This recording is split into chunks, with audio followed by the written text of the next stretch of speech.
Hello, and welcome everyone to the first of many webinar sessions and panel discussions between LMAX Group and Macro Hive. Today we are going to be talking about millisecond reactions to economic events from data to alpha with LMAX Group. My name is Arun Sundaram. I head all market data commercial initiatives at LMAX Group. I'm joined here by my panelists from Macro Hive, Bilal and Sam. Bilal, do you just want to give a brief introduction about Macro Hive and your time there and about yourself? Great, I will do. Thanks a lot, Arun. So my name is Bilal Hafeez, and I'm the CEO and head of research at Macro Hive. Macro Hive is an independent research and analytics company where we provide our research to the leading investors around the world. In terms of my background, before Macro Hive, I used to run research at Nomura, the Japanese investment bank, and before that, I spent a long stretch at Deutsche Bank, where I ran various other research groups there, from foreign exchange to global multi-asset, and I started off working at JP Morgan in the late 1990s. Sam, how about yourself? Yes, so hi, I'm Sam van der Shootbrugge. I'm a quantitative macro research analyst at Macro Hive. My background is mainly economics and applied econometrics. I have spent some time as an economist in government and worked as a researcher in a think tank, and now I work as a quantitative researcher at Macro Hive for the last 5 years. Excellent, thank you. So the webinar today presents some of the really unique and actionable insights that you can draw as clients based on the expertise of both LMAX Group and Macro Hive.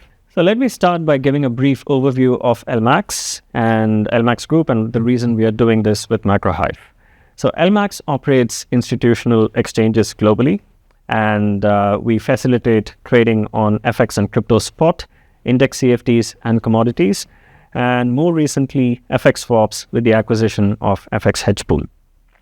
We have multiple independent matching engines in London, New York, Tokyo, and Singapore. And from a data perspective, we have two pillars of what essentially makes LMAX uniquely positioned in this market.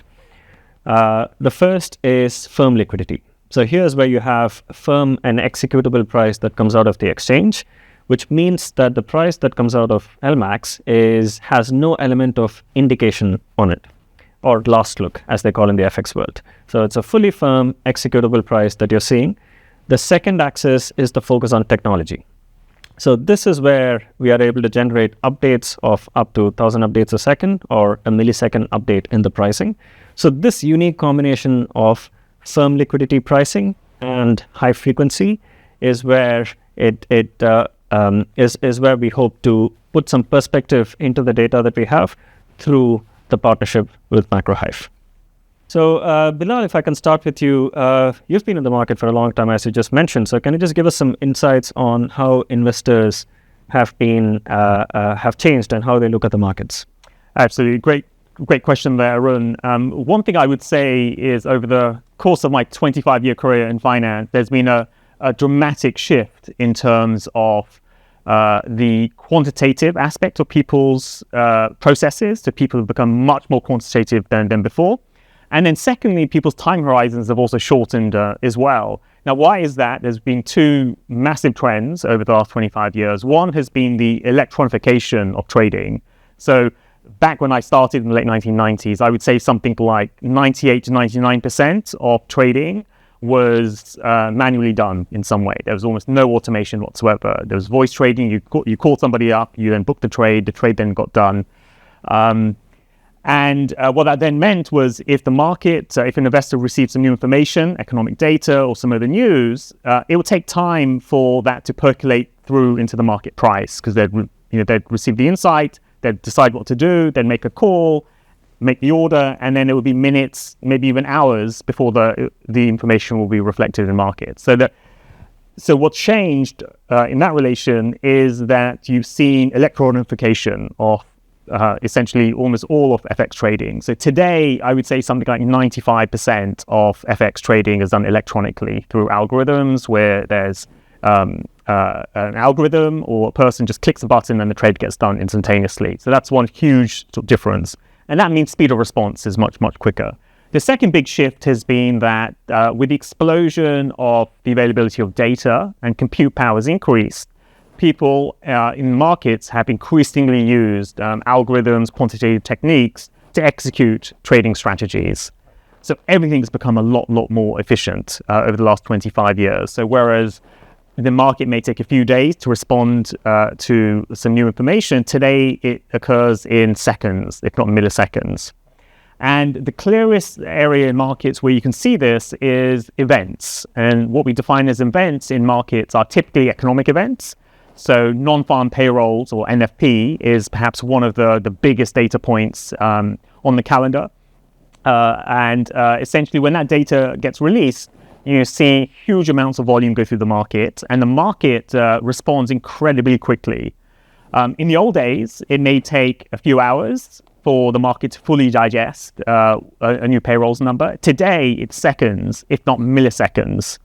And so if you're able to get hold of millisecond data, high quality millisecond data, you have an edge in terms of analyzing how markets respond to an event, but also knowing what to do when an event occurs. So should you act in the first few seconds, in the first few minutes? Does the effect last for 5 minutes, 10 minutes, 1 hour or not? And at Macro Hive, we've done an incredible amount of work on event analysis, as we call it. It's one of our most popular lines of research that we have. And thankfully, we've partnered with LMAX to receive your data, which in our view is incredibly high quality. It's firm prices, as you said, so it's not theoretical price. It's a price that was traded, and it goes down to the microsecond level. So we've been able to adapt our event analysis, which previously was done at the hourly level, down to the millisecond level. So now we're able to much better understand how markets evolve when you have an event, and how long the effect will persist for, to allow investors then to put an actionable trade on with this new rich area of data. Excellent. Thank you, Bilal. So from here, maybe I would like to bring in our senior economist from Macro Hive, Dominique from the US, who can give some perspective on the non-farm payrolls just Bilal briefly touched upon. Thank you, Arun. NFP is probably the most important piece of data for the Fed besides inflation, for two reasons. First, the Fed mandate is stable prices and maximum employment. And second, in an economy as diverse as the US, the labor market is key to anything that happens, and of course to the Fed managing its mandate. As you know, the Fed started to cut interest rates in September, and it's currently planning, or was planning, to cut in December. However, there is a bit of uncertainty on whether the Fed will be able to deliver this cut, which gives the next NFP extra importance. At the same time, there is a lot going on in the US economy at the moment that makes the NFP print unusually uncertain. So let me talk a bit about why the NFP is so important to the Fed. So on the slide you have in front of you, you have two charts. Let's look at the right-hand side chart, which is a chart of inflation. And what it shows basically is that inflation has stabilized. The measure of inflation the Fed likes to use is core inflation, that excludes the most volatile components that are food and energy prices. That core inflation is the best indicator of trend. As you can see, over the past few months, it has stabilized. And since inflation remains above the Fed target of 2%, this stabilization actually suggests that if the Fed was just looking at inflation risk alone, it probably wouldn't cut in December. However, as I just mentioned, the mandate of the Fed is both inflation and maximum employment. So if this NFP print is low, actually there is a good chance that it could tip the Fed decision into cutting.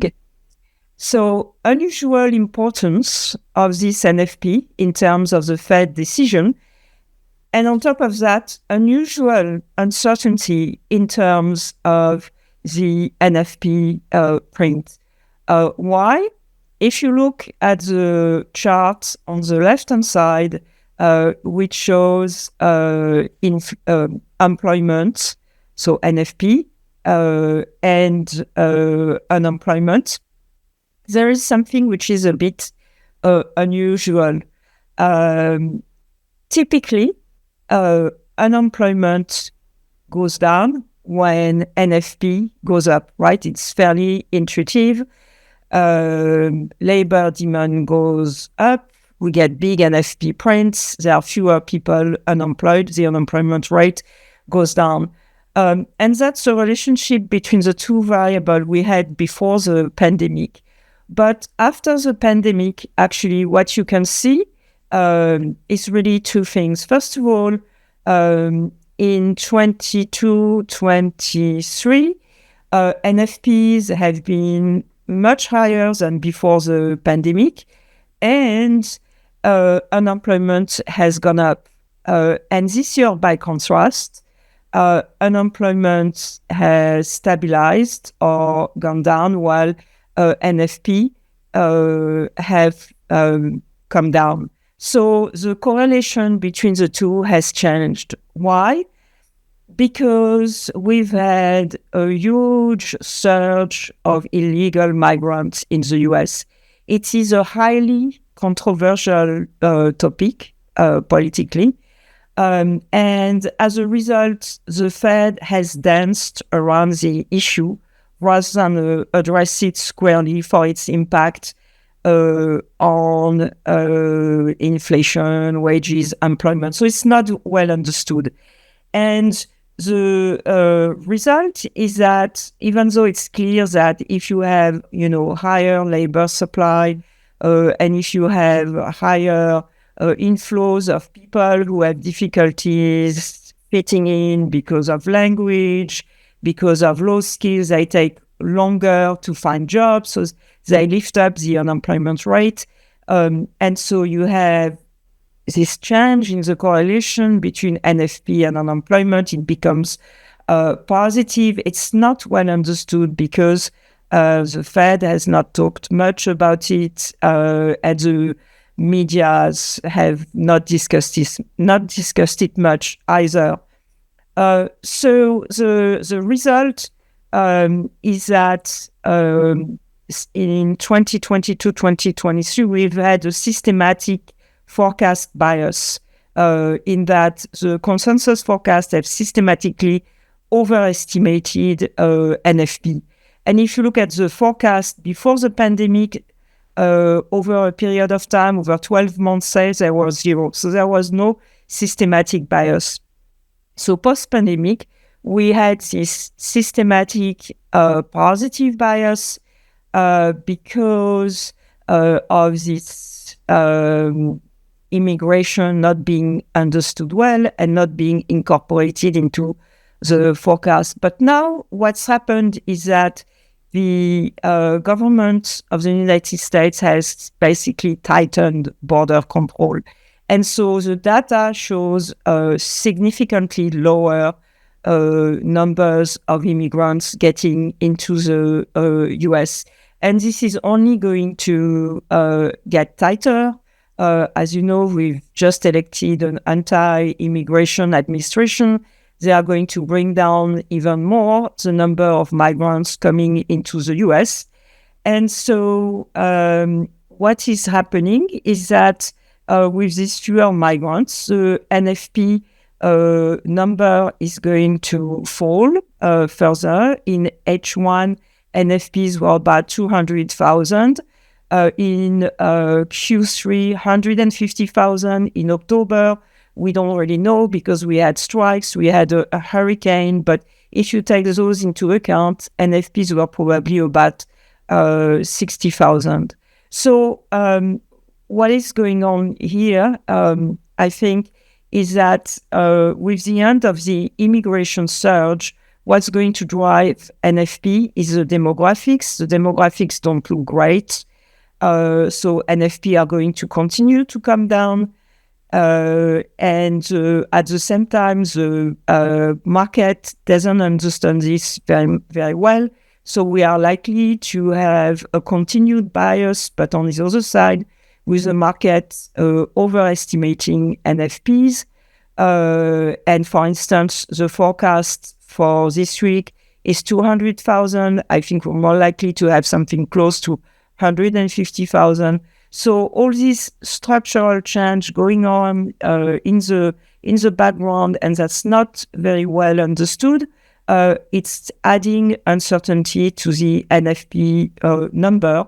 And my expectation is that next week we will have a large negative surprise. So I'll stop here. I just wanted to stress, one, this print that's coming up is unusually important, and two, there is unusual uncertainty around the print. Thank you. Back to you, Arun. Great. Thank you, Dominique, for that. That was very helpful. Hopefully, I think what we'd really benefit from is having an update on non-farm payrolls after December 6th when it actually happens. So if you can have a follow-up recording from yourself, we can send it to all the clients as well. So at this point, I'd like to bring in Sam, who's worked extensively on the report together. And so Sam, what do you think? To start with, I think, why did you start with the FX market? Like Macro Hive is multi-asset, so why did you focus on FX market? Yeah, so as we know, foreign exchange markets are the largest and most liquid in the world. And so they can process information very quickly, just as Bilal was alluding to earlier. But I think I would argue more so than, say, equities, for example, FX markets really depend on macroeconomic news. A lot of the medium-term determinants of exchange rates are determined by monetary policy, interest rate differentials, growth rate, relative growth rates. And so a lot of the macroeconomic news that comes out multiple times a month is related to that. So it's the earliest insight that can be gleaned into those medium-term fundamentals. And therefore, what you have is a perfect mix of size, liquidity, and attention coming up to events, and therefore you see price deviations happen very quickly. And some of the analysis which we've done at Macro Hive, for example, you can see compared to, say, equities, the total price action that happens after an event, say 25% of that total price action within the first hour happens within the first minute. If we're talking FX markets, 50% of the total price action over the next hour occurs within the first 30 seconds. And so you're having twice the level of price action within half the time. So, the price deviations are very easy to see in FX markets. Excellent. Thank you for that. So now that you have mentioned about the FX markets, now the next question is, how do we get the relevant data in the FX markets? And I think that's where we had provided data, which is, I think we looked at the top of book aggregated millisecond updates of the data, the volumes aggregated by price. So go through the analysis, deep dive into the analysis, and just run through what you found in the analysis. Yeah, absolutely. So the LMAX data is really unique. It offers us high quality insights that are very quick. And what we've done is we've taken that data and we've tried to focus on the millisecond by millisecond information, but put it in the context of what's happening going forward, because ultimately that's important. We're not just interested in how prices move immediately, but do they revert to, say, some mean? Where do they go in the long term? So it's important when placing trades in the short term that you have that context. So what we look at is time horizons at the 60-second interval to start off with, the 1 second interval thereafter, and then the 0.1 second after that. So when you analyze these events, what further classification do you have of these events? Like, how do you categorize an upside, a downside? Like, what different classifications do you have on these events? Yeah, so that's really important for us, is distinguishing between what is a consensus event or a non-consensus event, because that's where the price differentials matter most. So the data we have goes all the way back to October 2019, which is a considerable period of time. We focus, as Bilal mentioned, there are three really big events. We have CPI, we have payrolls, and we have Fed announcements. So the key here is saying, what's a non-consensus event in these? So for CPI, it's very simple. What's an upside, what's a downside surprise in core month on month? For payrolls, which are released in thousands of jobs, we look at deviations in one standard deviation difference between what is expected to what actually happens. For Fed meetings, what we've done is kind of utilize our in-house kind of macro hive experience. So Dominique, for example, she publishes Fed reviews every Fed meeting, and what's important there is not just the outcome of the Fed event. So whether it's hawkish or dovish, what's important is people's expectations relative to the hawkishness or dovishness. So an example there is the Fed might increase interest rates, which is hawkish, but it might be less than what people were expecting, which would be a dovish outcome. So that's kind of what we're alluding to. And so when we've categorized that, in chart 2 in the document, you can see that we have roughly equal size buckets on the different outcomes, which is really helpful. And then what we do is we look at the pricing reactions to those different buckets. To get some really good statistical inferences, we run Monte Carlo simulations. So we run these responses over and over again to see what the likely outcomes are and the likely direction of prices over those time intervals. Great. Thank you so much for that. Now, we're just curious to now know what the results show, which you've partly kind of explained. Yeah.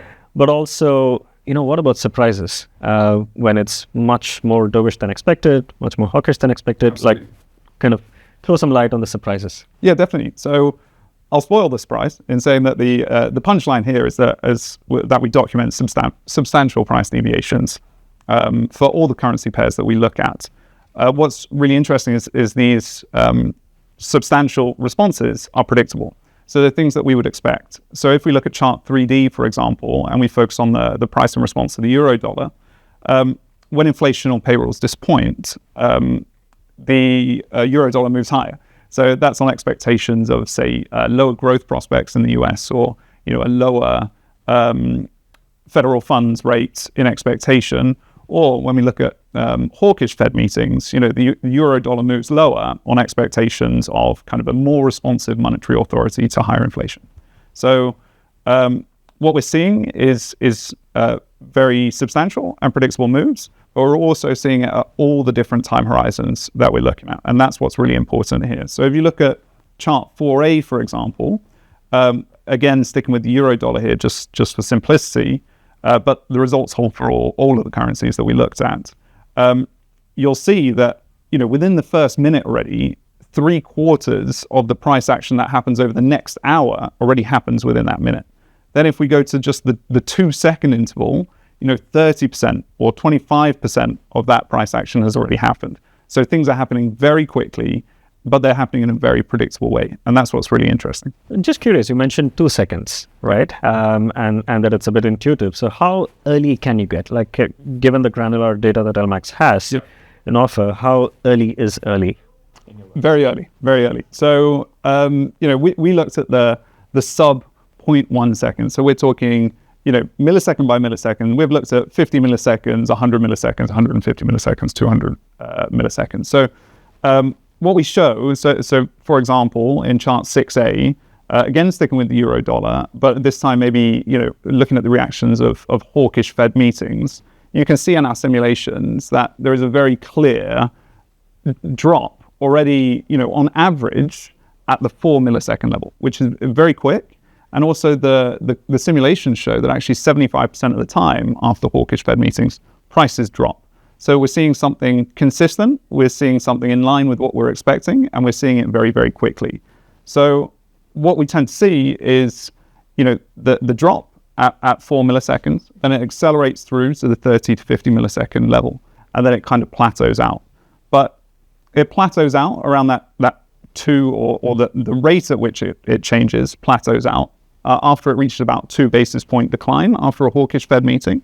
But just to put that in context, we're seeing something that's quite predictable to the 2 basis point level, and that's just 5% of the subsequent price move over the next hour. If we're looking at 30 to 40 basis point moves after hawkish Fed meetings, there's a lot of price action to still happen after we've seen this very short predictable move. Excellent. And would you categorize this as something actionable that the clients can take in terms of signals or in terms of any kind of insight, any kind of action that they can take on their portfolios based on these moves? Definitely. So I think what is key here, and what is something that we've tried to get to, is to take it as a statistical approach, because ultimately, we have 10 to 20 events in each of these buckets. And crucially, what we don't want is we don't want people to identify a price decline and then they're expecting a big decline in prices thereafter, and then they don't see it. It doesn't materialize, and it turns out that actually it's a relatively in line with consensus print. What we want is thresholds that people can see, that they know with confidence prices will continue to decline thereafter. So what I've done in chart 6B, for example, is to point out those thresholds. So what we have, taking, for example, the 50 millisecond threshold, is that if prices decline by 3 basis points at that point of time, 75% of occasions, it'll continue to decline thereafter. If when it does at that 3 basis point level, you're going to capture about 90% of the subsequent price decline. So there's a significant amount of price action to make the most out of once you hit these thresholds. And in our simulations, that 3 basis point decline, it happens quite frequently. So it happens 40% of the time. So if you're putting that into the whole context here, you're talking 1 in every 8 Fed meetings. So once a year, you can almost with certainty see where prices are going to go at the 0.05 of a second level. So that's really interesting. That's great. And it's great to get the insights from a price perspective. And as I mentioned before, I think the millisecond update on the price also came with the volumes, which are aggregated every millisecond.